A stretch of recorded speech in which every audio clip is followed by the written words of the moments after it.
Nos despedimos de ustedes el pasado mes de junio, a finales del pasado mes de junio, con la confianza, con la esperanza de volver después del verano. Y estas vacaciones, entre chapuzón y chapuzón en el Mar Menor, hemos estado reflexionando acerca de la conveniencia de volver a hacer el programa y hemos concluido que sí, que queríamos estar aquí de nuevo, por muchas razones. Básicamente porque nos gusta, esa es la primera, y segundo porque, aunque nuestra aportación puede que no sea decisiva para la salud pública, pero es muy probable, casi seguro, que lo que aquí se diga en este programa y lo que digan nuestros invitados no caerá en saco roto e influirá positivamente en la población. Así que aquí estamos una temporada más, comienza Encantados de Cuidarte.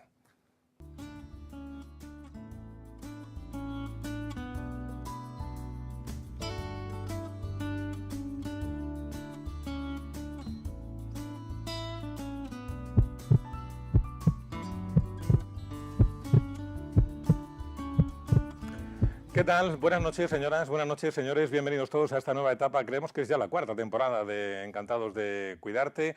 No estoy seguro de si cuando vamos al médico de familia tenemos conciencia de la dimensión que tiene la atención primaria, la red de atención primaria en la región de Murcia. ¿Se han parado alguna vez a pensar cuántos médicos de familia hay? ¿Cuántos enfermeros? ¿Cuántos consultorios? ¿Cuántos centros de salud? ¿Cuántas consultas se atienden al día? ¿Y cuántas de ellas se resuelven en un consultorio o en un centro de salud sin necesidad de que el enfermo o el paciente tenga que acudir o pasar a otro nivel de asistencia? Vamos a hablar hoy, una vez más, lo hacemos siempre, lo hacemos cada semana, de la medicina de familia, de la atención primaria, de su situación en la región de Murcia, de las reivindicaciones de este colectivo y de las mejoras que se pueden hacer, que seguramente todo es susceptible de ser mejorado. Ese es el tema que nos ocupa en este primer programa, al que hemos invitado a la consejera de Sanidad de la Comunidad Autónoma de la región de Murcia, doctora Encarna Guillén. Buenas noches, consejera.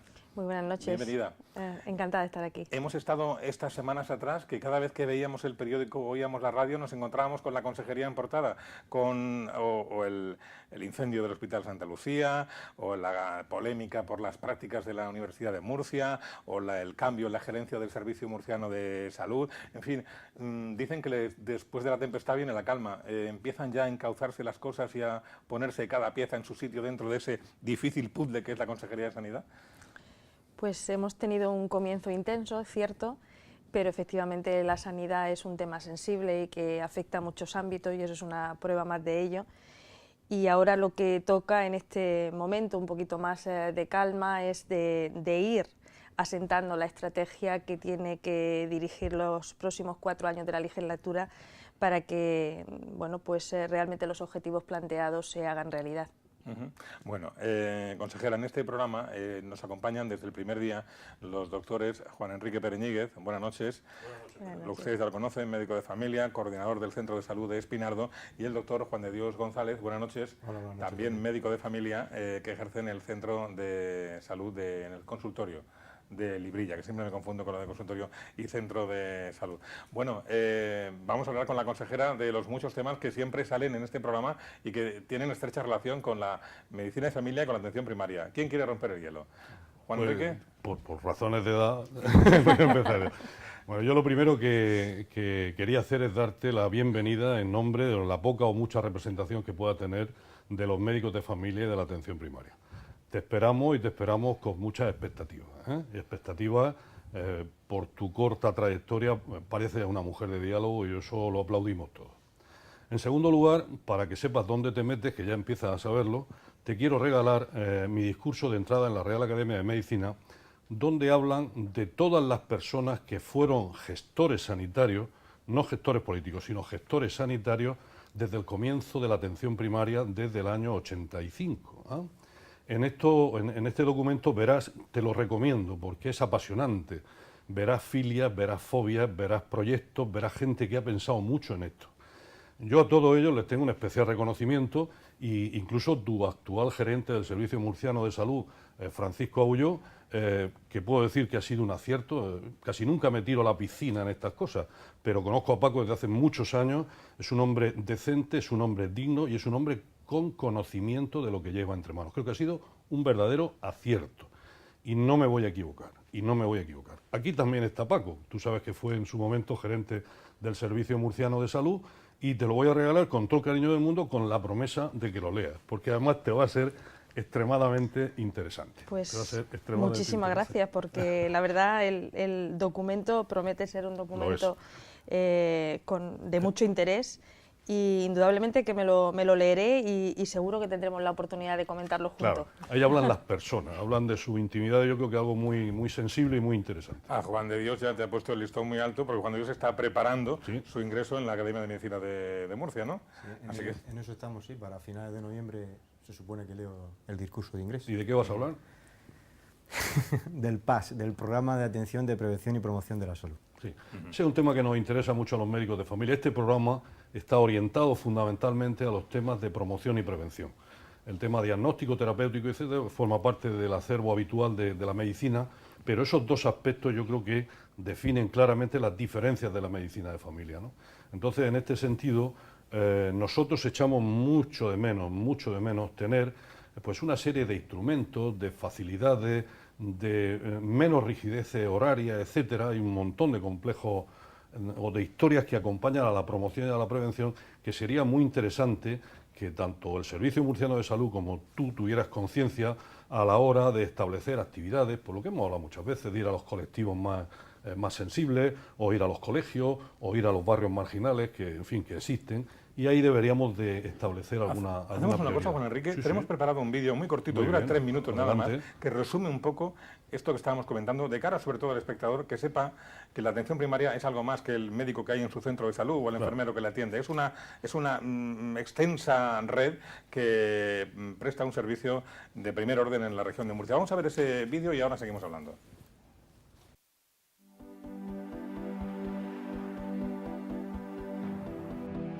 Más de 4.000 profesionales se ocupan cada día de tejer la tupida red de la atención primaria de salud en la región de Murcia. Según la Organización Mundial de la Salud, la atención primaria es la asistencia sanitaria esencial basada en métodos y tecnologías prácticos, científicamente fundados, puesta al alcance de todos los individuos de la comunidad. Y añade que la atención primaria forma parte integrante tanto del Sistema Nacional de Salud, del que constituye la función central y el núcleo principal, como del desarrollo social y económico global de la comunidad. Para conocer la verdadera relevancia de la atención primaria, sepan que en la región de Murcia existen 180 consultorios médicos, 85 centros de salud y 27 servicios de urgencia SWAP, que reciben unas 50.000 consultas cada día, de las que más del 90% se resuelven sin necesidad de que el paciente pase a otro nivel asistencial. De ellos se ocupan 1.725 médicos, 1.441 enfermeros y auxiliares y 862 profesionales del área de administración y otros servicios no sanitarios. Es evidente que el desarrollo de la reforma de atención primaria ha redundado en mejores resultados en salud y en un alto grado de satisfacción de los ciudadanos con la atención primaria, hecho reiterado en las encuestas que se realizan periódicamente. Pero los profesionales de atención primaria en general y los médicos de familia en particular quieren ir aún más allá. Este colectivo sigue en su empeño de que los gestores sanitarios entiendan que la atención primaria debe ser el eje fundamental de la sanidad y que lo demuestren con hechos y no solo con compromisos verbales. Consideran que solo de esa manera se podrá practicar la medicina de familia con todo su potencial, con los consiguientes efectos positivos en materia de promoción de la salud y prevención de enfermedades entre la población. Las principales reivindicaciones se resumen en mejorar la coordinación con la atención hospitalaria, reducir la burocracia administrativa y tener una gestión administrativa y presupuestaria diferenciada por niveles asistenciales. Estamos en tiempos de cambios y la atención primaria y la medicina de familia reivindican tener un reconocimiento institucional en consonancia con el papel que desempeñan dentro del sistema sanitario. Bueno, pues ya tenemos ahí algunos datos. Más de 4.000 profesionales, 180 centros de salud, 85 consultorios, 27 SWAP, 50.000 consultas al día, de las que el 90% se resuelven sin necesidad de otro tipo de asistencia médica. En fin, ya tenemos un poco una dimensión más global de lo que es la atención primaria en la región de Murcia. Y ahora creo que sí estamos ya en condiciones de plantear algún tema a la consejera. Juan de Dios. En el reportaje lo has dicho, ¿no? que la atención primaria debe ser el eje fundamental de la asistencia sanitaria. Y bueno, hasta ahora, pues la atención primaria, pues siempre, o los médicos de familia, hemos tratado enfermedades y nos hemos fijado en factores de riesgo, ¿no? Que si tenemos que controlar la tensión, si tenemos que controlar la diabetes, etc. Pero yo creo que una de las asignaturas pendientes que tiene la atención primaria es promocionar los factores protectores, ¿no? El ejercicio, una dieta sana. Hoy creo que se ha presentado un programa de hacer un mapeo del peso de los niños menores de 14 años. ¿Qué otras medidas se van a poner encima de la mesa o tiene pensamiento la Consejería de Sanidad para favorecer o promocionar esos factores protectores? Pues bien, yo en primer lugar quisiera destacar que precisamente en el documento que hemos visto previamente decía la necesidad de convencer a los gestores de que la atención primaria es la parte esencial del sistema. Pues esa parte la tenemos ganada, porque el equipo, y aprovecho también para decir que efectivamente es un equipo del que yo creo que pues hay preparación, hay ilusión y hay compromiso, y por tanto estoy contenta con realmente la aprobación que Juan Enrique nos ha hecho al principio, está en esa línea. ¿Y cuál es? Pues evidentemente nos hemos dado cuenta ya en los últimos años que la estrategia que se venía llevando de hospitalocentrismo no tiene ningún sentido. Realmente nosotros tenemos que trabajar en que tengamos mayor porcentaje de población sana y durante más tiempo. Y en ese sentido, pues uno de los aspectos fundamentales, y lo uno a tu pregunta, Juan de Dios, es que efectivamente hay que echar un esfuerzo adicional, hay que planificar medidas que vayan en relación a la promoción y la prevención, ¿no? En ese sentido, ¿qué tipo de medidas concretas?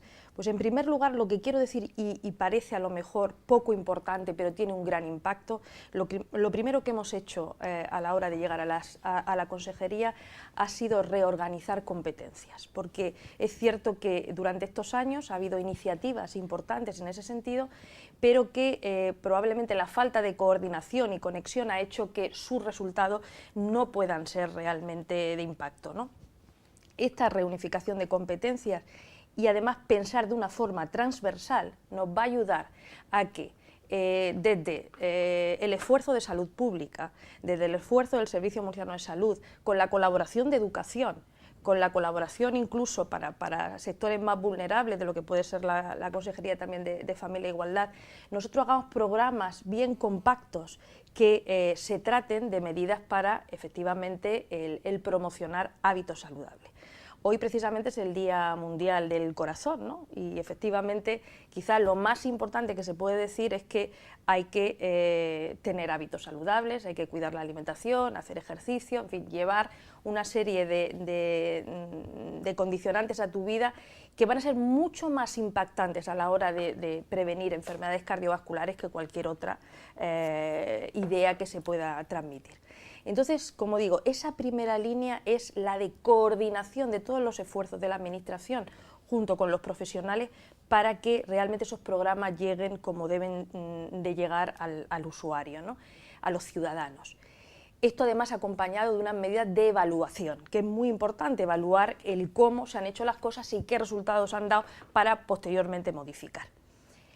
La atención primaria, ¿cómo la vivimos? La atención primaria para nosotros, y también debemos de pasar de las palabras a los hechos y lo vamos a hacer durante este tiempo, la atención primaria es esencial porque es los profesionales que están más cercanos a la población y por tanto es fundamental no solo como agentes de diagnóstico y de seguimiento en las enfermedades, sino para la promoción de la salud y para la prevención de enfermedades. Y esa es una parte que hay que ir desarrollando con mucho más ahínco que quizá hasta ahora se ha realizado.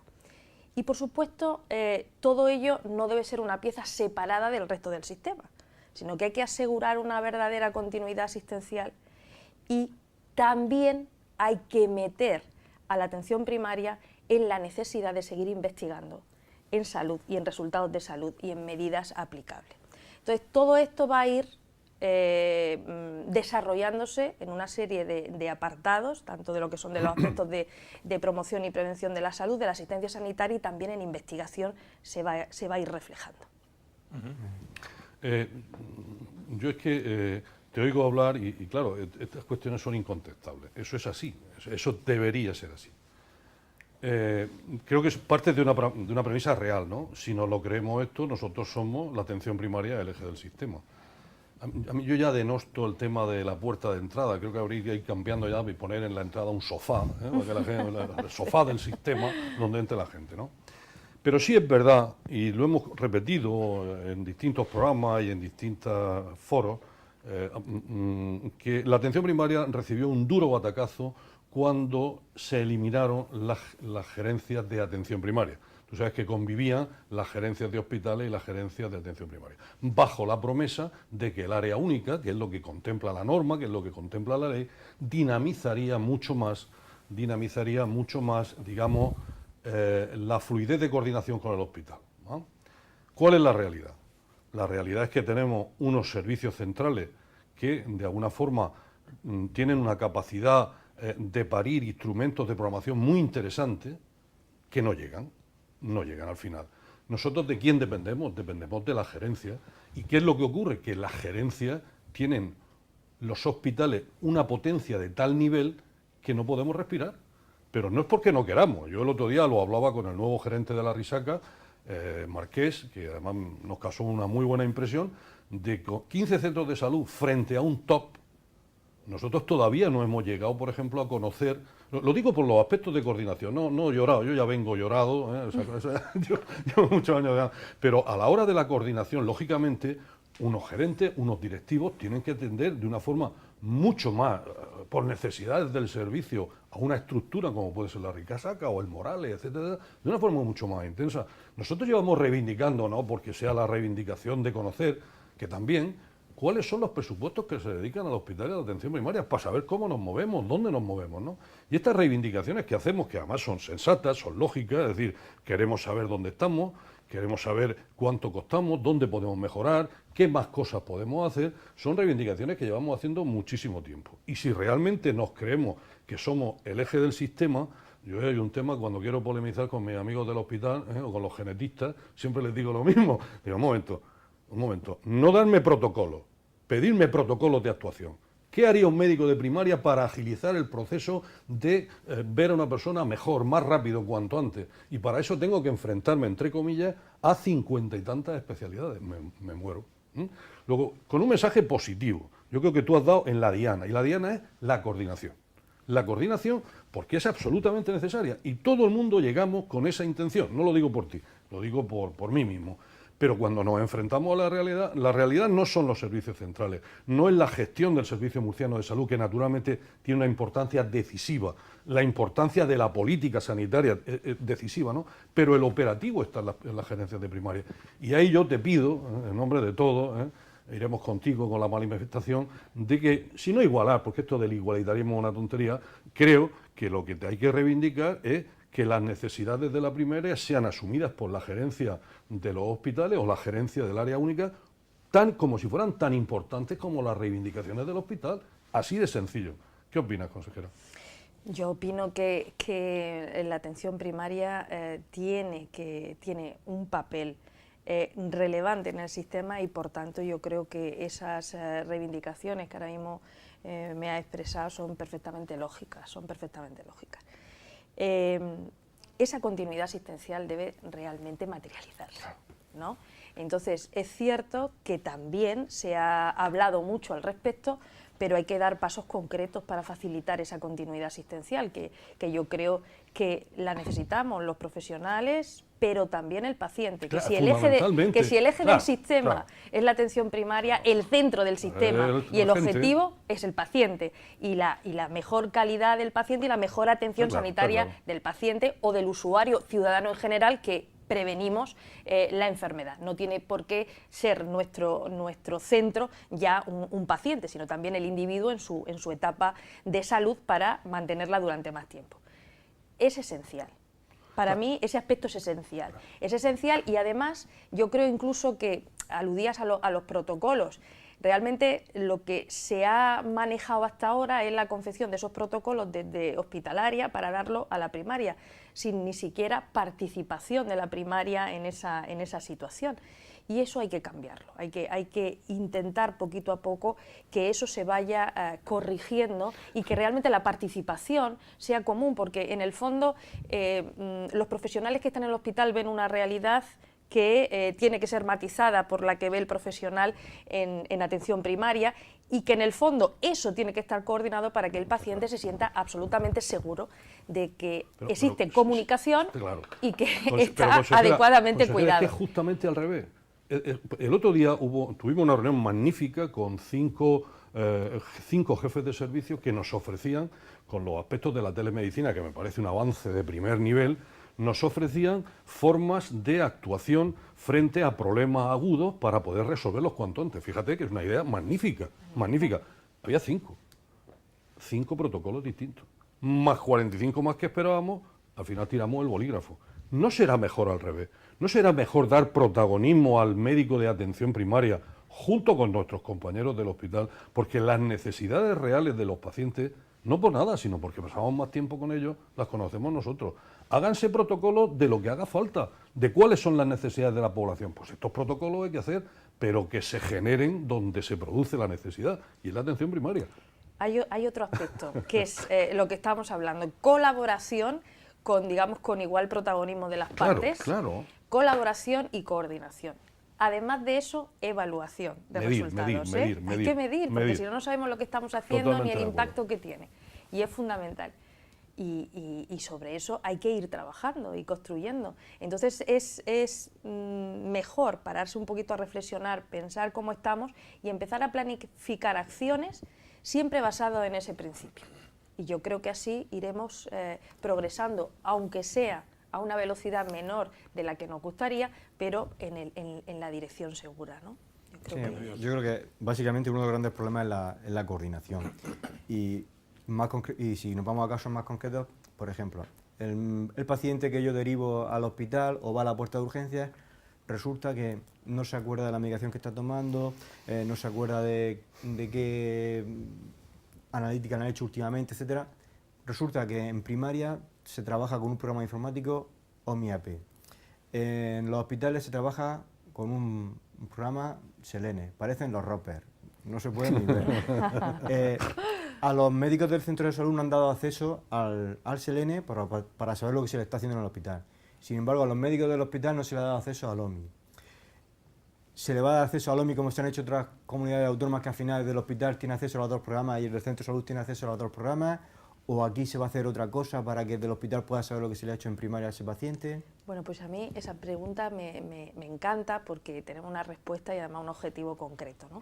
Y es, para nosotros, igualmente, vemos que la información es básica, ¿no? Es básica a la hora de poder avanzar en este sentido y de tener una comunicación real y esa continuidad asistencial que estamos hablando. Si no, es muy difícil, porque normalmente el paciente te va a llegar a una situación de estrés, algunos pueden ser que se acuerden en situaciones basales normales, otros no, es decir, no puedes confiar en eso. Es que hoy en día la tecnología nos permite tener una información absolutamente fiable y segura sobre los procesos.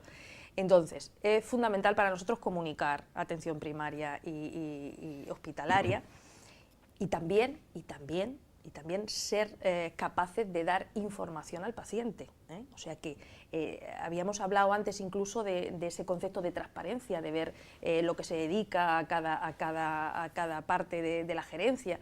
Bueno, pues todo eso estará contenido en un plan de sistemas de información que no solo se está trabajando desde el punto de vista de cómo comunicar adecuadamente primaria y hospitalaria, sino que además vamos a tener una persona específicamente trabajando para traducir necesidades clínicas a que las soluciones se solucionen informáticamente de forma adecuada, ¿no? Entonces, todo eso va a estar en un paquete absolutamente específico de acciones, que su objetivo principal, no lo voy a detallar, pero su objetivo principal es ese, es que haya una perfecta comunicación entre hospitalaria y primaria, bidireccional, y que además también información que es útil que el paciente incluso disponga, que la tenga accesible, que eso también es importante, ¿eh? Entonces, me parece que coincidimos también en que eso el mejorar ese aspecto también nos ayudaría a conseguir ese objetivo principal, En ¿no? eso ya se está trabajando, eso se está planificando ya. Sí, sí, sí, ahí de todas maneras en sistemas de información hay un equipo muy bueno en el Servicio Murciano de Salud y lo vamos a complementar para el poder llegar a ese objetivo. Consejera, quiero que nos haga un favor, que no salgas de aquí sin decir que sí. Te lo voy a explicar. No, hemos comentado lo de la transparencia, ¿no? Ayer se celebró el Día de la Transparencia Política o algo parecido. Sí, con motivo del Consejo de la Transparencia que se constituyó recientemente. Efectivamente. Bueno, sin embargo hay mucha diversidad entre el paciente que vive en Lorca, el paciente que vive en Yecla y el paciente que vive en Murcia, de cómo se atiende, cuáles son sus listas de espera, etcétera. ¿Cómo se va a solucionar eso? Incluso los servicios que reciben. Bueno, los servicios que recibe son distintos, la cartera de servicios es distinta en una zona o en otra, y luego las listas de espera, dependiendo de una zona u otra, son totalmente distintas. Bueno, sobre las listas de espera se han hecho muchas propuestas encima de la mesa. Una se ha dicho que se publiquen todas las listas de espera que hay a nivel regional para saber todo el mundo cómo va su asunto.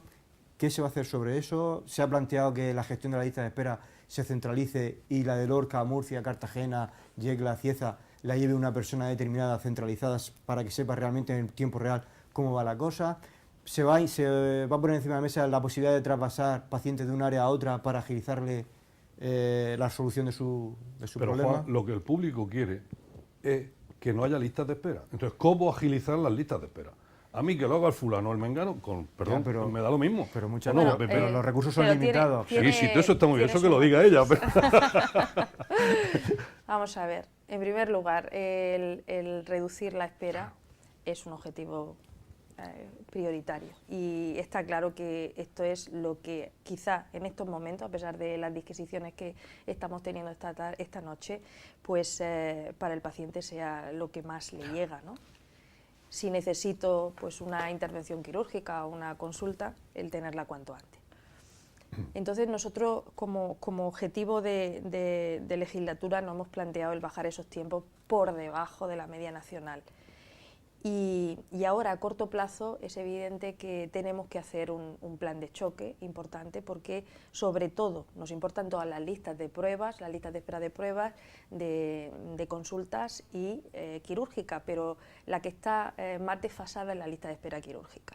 Y en ese sentido, pues para final de este año nosotros queremos haber ya tomado medidas de choque para eso rebajarlo y posteriormente hacer una estrategia de reducción de lista de espera, que no necesitemos planes de choque continuamente. Es decir, que efectivamente nosotros podamos actuar de tal manera que sean esperas que podamos tolerar, digamos, Asumible, entre comillas, ¿no? Porque espera cero no va a existir, quiero decir, es consubstancial al sistema, pero sí que sea algo aceptable y no en las cifras que en estos momentos tenemos. Por tanto, para nosotros es un objetivo prioritario.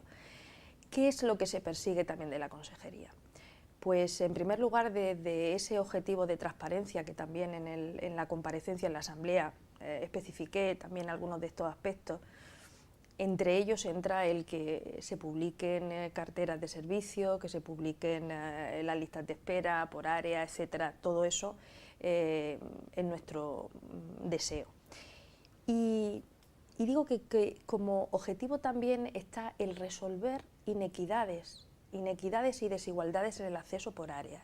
Yo creo que lo primero que tenemos que hacer en la región es que pensemos que todos los ciudadanos tienen que tener las mismas oportunidades y, por tanto, para nosotros va a ser fundamental el analizar. No se puede, quizá yo ahí diciendo de que probablemente tengas que centralizarlo, porque lo que hay que hacer es analizar la situación de cada área con los recursos que tiene, etcétera, para saber, en definitiva, que cuando existe una demora más allá de lo asumible, el por qué se produce. Claro. Y en función de ese análisis, arbitrar la solución adecuada, ¿no? Y luego evaluar la efectividad de la medida, por supuesto, siempre aparejado de la misma forma. Entonces, bajo ese prisma de disminuir las desigualdades y permitir un acceso equitativo en todas las áreas, pues lógicamente, tras un profundo análisis, lo que se tiene que hacer es las medidas concretas para actuar en cada zona de la manera más eficientemente posible. Con respecto a mandar de una área a otra, han habido ya intentos previos, no los he vivido yo, pero sí es cierto que existen ciertas reticencias de los pacientes a tener que moverse de áreas. Entonces, por eso nos lleva a la conclusión esas experiencias previas a que probablemente sea mejor el analizar específicamente el área, sus recursos, etcétera, y en función de nosotros querer equilibrar la posibilidad de los servicios que queremos prestar, pues hacerlo en la medida de lo posible en su área. El Juan es que tiene una espina clavada con razón, y más los que tenemos que pasar por estas historias, que es lo del colon. Hay áreas que sabes tú que reciben el servicio de prevención de cáncer de colon, hay otras que... Esos son temas muy sensibles. Y yo creo que todo el mundo tiene claro que hay una serie de especialidades, una serie de servicios que tienen que estar centralizados por el volumen, ¿no? Bueno. No va a haber un laboratorio de genética en cada consultorio, eso está claro. Claro. Eso en relación a la estrategia de la consejería, por supuesto. Es decir, eso también me lleva a decir que muchas veces estamos viviendo la demanda no justificada dentro de lo que es una estrategia general de salud de determinados servicios terciarios que desde el punto de vista de la eficiencia, desde el punto de vista de la distancia, etcétera, pues no tienen sentido. Entonces hay que poner juicio y hay que organizar y priorizar. Resolverlas, repito, con relación al programa de cribado del cáncer de colon, resolver las inequidades es una de las primeras cosas que tenemos que hacer. Y en ese sentido, ya no solo hablando de la lista de espera, hemos ya tenido las reuniones específicas para el programa de cribado, en este caso de colon, para ir progresivamente igualando el acceso en todas las áreas también, ¿no? Sí. Ha llegado el momento, ahora te doy la palabra, pero tenemos que hacer una pausa publicitaria, breve como siempre, 3 minutos máximo, y enseguida volvemos con ustedes en Encantados de Cuidarte.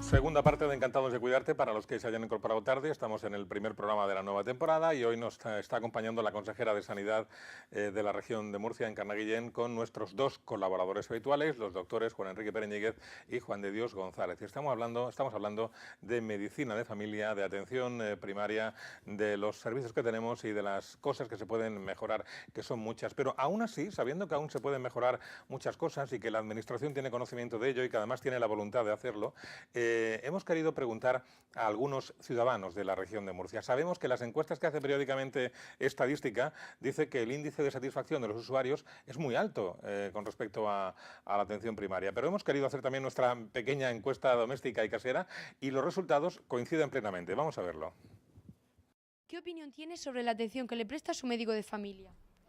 La verdad es que unas veces se porta bien y otras veces se porta mal. Si le piden muchas cosas... Buena, me trata muy bien y para mí es como si fuera mi amiga. Estupenda, muy bien y es muy atento y muy buena persona. Y yo opino lo mismo. Muy positiva, es una persona muy cercana, te escucha y atiende todas las necesidades que le planteas. Muy buena, personalizada. Sobre mi médico de familia, la opinión es muy buena, lo que pasa que siempre que baja el médico hay muchísimos retrasos. Yo antes las tenía por las tardes, que no tenías que pedir permiso al trabajo ni nada. Muy buena y me atiende muy bien. Estupenda. Bueno, diría que es un auténtico médico de familia. Muy buena, es muy comprensivo, está mucho rato con un paciente y te escucha muy bien. Pues yo estoy muy contenta porque se preocupa mucho de lo que me pasa e investiga más de lo que, por ejemplo, en un análisis de sangre me hicieron hace poco, vio algo más y se preocupa de descartar cosas y de eso la verdad que estoy contenta. ¿Cómo valora el servicio que ofrece su centro de salud? El servicio es bueno, el trato al cliente sobre todo es bueno, con naturalidad y no tengo queja ninguna. Bueno, a ver, si hubieran las especialidades más aquí, pero bien. Fabuloso. poco tiempo en este centro y hasta ahora todo muy bien. Bien, del 1 al 10, un 10. Pues abarca bastantes áreas, aunque a lo mejor faltaría algo de medicina bucodental para los niños y demás, pero por lo demás pienso que es bastante completo. Bueno, yo le daría un 8. Pues la verdad es que nos tratan muy bien, tanto en el mostrador las chicas como las doctoras, los enfermeros, todo. El servicio que ofrece yo lo veo bueno, dentro de lo que cabe. Bien, en general muy bien. Atención muy buena en todos los aspectos. Me siento muy bien atendido. Bueno, que el índice de satisfacción sea alto no es óbice para que, como decíamos, haya que seguir planteando reivindicaciones, necesidades y mejoras. Y en eso estamos hoy en este programa. Yo le había cortado antes el turno de intervención a Juan de Dios. Quería preguntar al doctor Pereñigue que cuánto dinero le ha costado que en su centro lo pongan de 1 a 10. Ha costado una pasta. Y luego ya cosas más serias. Bueno, en el 2006 se aprobó un Real Decreto de garantía sanitaria que marcaba unos plazos de lista de espera, pues acceso a la primera consulta del especialista de hospital, acceso para una intervención, acceso para una prueba complementaria. Y si se sobrepasaban esos plazos, pues el paciente podía solicitar que ese servicio se le ofreciera a nivel privado. La consejería se ha planteado hacer esa aplicación de manera oficiosa. Si detecta que unos pacientes se sobrepasan ese tiempo, directamente lo van a llamar y le van a ofrecer el servicio o esa solución o esa prueba complementaria en un sistema privado concertado, ¿o no? Pues como ya también expuse previamente, digamos que hay que utilizar todos los recursos para la lista de espera. Lo importante, llegados a un punto también, es que el paciente reciba lo que necesita, ¿no? Si en algún momento se tienen que concertar servicios, pues se tendrán que concertar. Y también quiero llamar la atención porque muchas veces cuando se habla de concertado se piensa que uno no está defendiendo la medicina pública, no tiene nada que ver con eso. Defiendo capa y espada y defendemos en la consejería la medicina pública, pero a veces sí hay que utilizar recursos que nos proporciona, digamos, la asistencia concertada, pues podemos utilizarlo. Y de hecho en Murcia no estamos por encima de la media nacional, sino por debajo en la utilización de esos recursos. Dicho esto, como digo, se puede plantear esa cuestión y de hecho también comenté recientemente que en cuanto a la lista de espera quirúrgica, aquellos pacientes que estén detectados ahora mismo con una espera por encima de los 365 días, esos directamente van a pasar a concertados antes de cualquier tipo de análisis, porque realmente digamos que no se puede permitir esa demora. Con respecto a cualquier otra articulación de cuáles son las soluciones, como digo, vamos a analizar zona por zona, vamos a intentar maximizar y optimizar en absoluto las jornadas, incluso el favorecer la posibilidad de autoconciertos con unas determinadas premisas, es decir, que se hagan jornadas extraordinarias utilizando los propios recursos de nuestros profesionales y de nuestros hospitales, y aquellos que nosotros veamos que efectivamente se pueden beneficiar de determinadas patologías, etcétera, de nuestros conciertos, pues también el complementarlo de esa manera. Es que Juan insiste porque es que, claro, que da la cara diciendo, pues, mire usted que son 4 meses y lo da el médico de familia. Y el médico de familia de alguna forma asume la responsabilidad del sistema, ¿eh? Entonces por eso es un tema que nos afecta mucho, ¿no? Me gustaría que hablara, porque tengo una cierta amistad con él, con el consejero Carrillo, que seguramente será el doctor No, con el tema de los presupuestos, pero es un hombre que conoce el sistema de dentro. Me gustaría que le hiciera llegar, te lo hago la reivindicación a ti para que lo estudies, porque eso lleva detrás una carga presupuestaria, sería aumentar la accesibilidad. Y te estoy hablando de las tardes, yo creo que eso lo entiende todo el mundo, por cuestiones laborales, por cuestiones de muchas cosas. Hubo un momento que se pusieron, la crisis nos llevó a tomar decisiones, o llevó a las autoridades a tomar decisiones, se quitaron. Me gustaría que lo valorarais, seguramente lo habréis puesto encima de la mesa, y era un tema muy bien asumido por a lo mejor los profesionales menos, pero la población lo entendía bien. Y no solamente en tardes fijas, sino turnos deslizantes, de que algún profesional pasara por las tardes. Creo que eso sería un tema que deberíamos de valorar y sería muy bueno como accesibilidad al sistema. Yo quería hacer una referencia, porque si no, no sería yo, tengo que hacerla. que el manido tema, seguramente alguien te habrá dicho, va a hablar de la burocracia. Mira, yo no estoy en contra de la burocracia en un sistema como este es necesaria. Lo que estoy radicalmente en contra es de la burocracia innecesaria. En el año 10, el Servicio Murciano de Salud publicó una normativa que seguro que conoce, y si no, pues te pido por favor que la leas, y es que cada médico se hacía responsable de, en origen, lo que generaba. Quiero decir, una persona va y va a un hospital donde se le atiende en una consulta externa, ¿no? Y de ahí sale con un tratamiento. Si no tiene que pedir cita para alguna prueba complementaria, entonces de ahí va a su casa, de su casa va a la farmacia, de la farmacia pide cita en el centro de salud, ve a su médico de familia, le hace la receta y vuelve a la farmacia. Son 5 movimientos, digo yo. Yo sé que es difícil, no es fácil, llevamos 5 años, llevo 5 años de rodillas pidiendo, no he tenido suerte. Quiero decir, si hablamos de accesibilidad, si hablamos de comodidad, yo comprendo que el seguimiento está claro que es del médico de familia, eso no tenemos ninguna duda, pero lo que es en origen, es decir, tiene usted que venir al servicio 5 veces a rehabilitarse, pues el transporte sanitario, si es necesario, se tiene que pedir en origen. Esa receta inicial tiene que pedirse en origen. El tema de las bajas laborales tiene que hacerse en origen, aunque luego nosotros, que es nuestra responsabilidad, continuemos por ahí. Y existe la normativa. Entonces, yo ya sé que en los hospitales, el Cubillana, que es mi director médico, al que le tengo especial cariño, que es que me ve, Cubi, tenemos que hablar de la burocracia. No. Es decir, yo sé que es un problema grave, ¿no? Yo se lo digo, yo le digo, es que yo no veo a Pascual Parrilla haciendo recetas. Pero tendremos que acostumbrarnos a eso como no hemos acostumbrado. Pero pensando en una cosa, no es que yo voy a vivir mejor y el médico del hospital peor, sino que la gente va a vivir mejor. Me gustaría que opinara sobre ese tema y yo creo que son temas también absolutamente lógicos.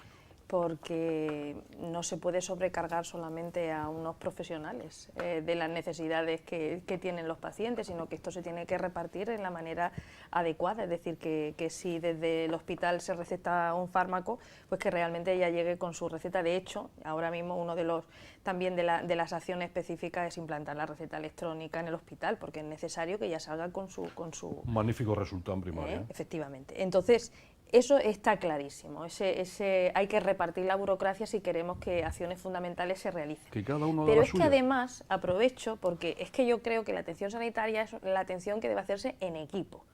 Y voy a tomar ventaja de esa palabra para decir que existe un equipo en la atención primaria, que no es solamente el médico de familia, el pediatra, sino también enfermería, que ejerce un papel muy importante y que además tiene posibilidades de incluso ampliar ese tipo de acciones, tanto en lo que es la prevención, en el seguimiento de los programas de salud y también lo que es en la atención a la cronicidad, que es una tarea, tarea fundamental también para que este sistema sanitario sea un sistema sanitario más eficiente y que efectivamente vaya más en relación a las necesidades de nuestra población. Y en ese sentido, el papel de la enfermería va a ser también fundamental. El papel del farmacéutico de convertirse también en un agente que participe de este proceso, pues también es importante. Es decir, que ahora mismo lo que necesitamos es la complicidad y la colaboración de todos los agentes sanitarios para poder tener medidas efectivas de salud. Y en ese sentido yo creo que es importante, no solo, como digo, el contemplar que cada uno de los niveles tenga su propia carga de burocracia y no se derive al otro, ¿no? Porque también tiene cosas importantes que hacer. Nosotros asumimos que hay cosas importantes que hacer en todos sitios y, por tanto, los papeles que cada vez vamos a tender que sean menos, porque esa es la otra cosa que tendremos que ir progresando, lo que tenemos que ir progresando, pues es necesario que efectivamente pues eso se vaya resolviendo adecuadamente. ¿Por qué? Pues porque va a ser beneficioso en definitiva para el paciente. De nuevo, vuelvo al paciente.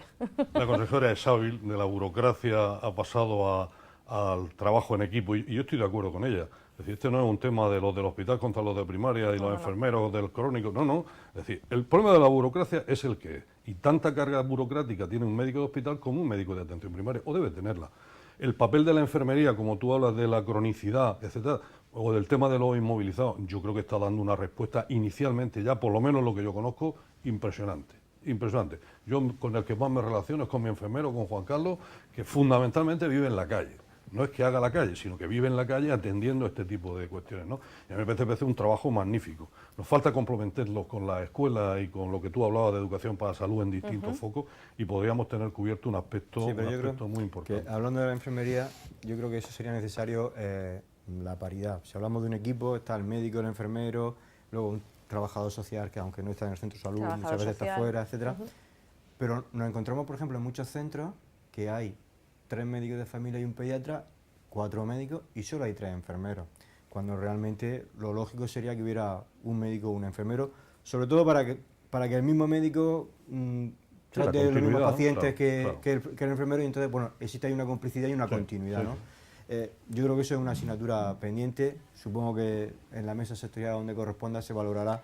Lo que pasa es que eso supone mucho dinero contratar más enfermeros. Bueno, eso hay que revisarlo, pero también hay que pensar en... hay que revisarlo, y quiero decir que lo habitual es llegar a la cifra óptima, a las ratios óptimas, eso está clarísimo, pero además hay que pensar en la forma más adecuada de trabajar también, es decir, que el enfermero o la enfermera, la enfermería en general, tiene unas acciones que pueden ser muy propias, incluso paralelas, y complementarias a las que puede realizar el médico. Es un eje fundamental de la educación, claro, para la salud. Efectivamente. Entonces, no es solamente el papel de estar al lado del médico a ver lo que el médico... No. Es que tiene un papel independiente y protagonista en lo que puede ser el control y el seguimiento de pacientes, determinados planes de hipertensión, de diabetes, etcétera, que también... movilizado y terminales. Cronicidad, como hemos dicho, es decir, hay un montón de cuestiones que precisan de una organización distinta también dentro de los equipos de primaria. Yo creo que estamos en un momento ahora mismo importante para que, si realmente todos nos damos cuenta, e insisto, el centro es el paciente, no se trata de luchar entre uno en otro, es que tenemos que hacer equipo para que realmente nosotros lo que queremos, que es que la calidad de vida del usuario en general, del ciudadano, mejore, pues lo logremos. Y entonces, si tenemos siempre esa visión, si tenemos siempre ese objetivo, yo creo que en el fondo, a pesar de que como personas y los equipos humanos, digamos que la gestión de egos o de problemas que sabemos que efectivamente existen, pues se van diluyendo porque realmente como sanitarios que somos y en general vocacionales, pues lo que miramos, si alguien nos lo recuerda, poco que nos lo recuerde, es en el paciente. Y luego, sobre todo, si desde la administración, en este caso responsabilidad nuestra, del equipo de la consejería, transmitimos que realmente eso es necesario y establecemos las acciones adecuadas para que cale que esa estrategia es la que queremos desarrollar. Brevemente, tenemos que terminar. Sí, pero es que tengo que decirlo. A ver. Un mensaje claro, por lo menos, en la mesa, y que cada uno coja... La mesa virtual. La mesa del agua, que no hemos bebido agua, pues nos tenía absolutamente absortos la consejera. No, quiero decir que efectivamente planteamos objetivos. Y es verdad, y son necesarios. Entonces quería decir 2 frases. 1, objetivo planteado, objetivo medido. Eso es. Fundamental. Lo hemos medido, dicho desde el principio. Sí. Y 2, la cartera de servicios, la famosa cartera de servicios de la atención primaria. No podemos dispersarnos en tal volumen de servicios que no se hacen. Hagamos, desde mi punto de vista, hay buena gente que piense de otra forma, hagamos una cartera de servicios lógica y que atienda las necesidades reales de los pacientes que tenemos en atención primaria. Y mirámoslo. Y a eso metámosle cuartos. Ese es el objetivo.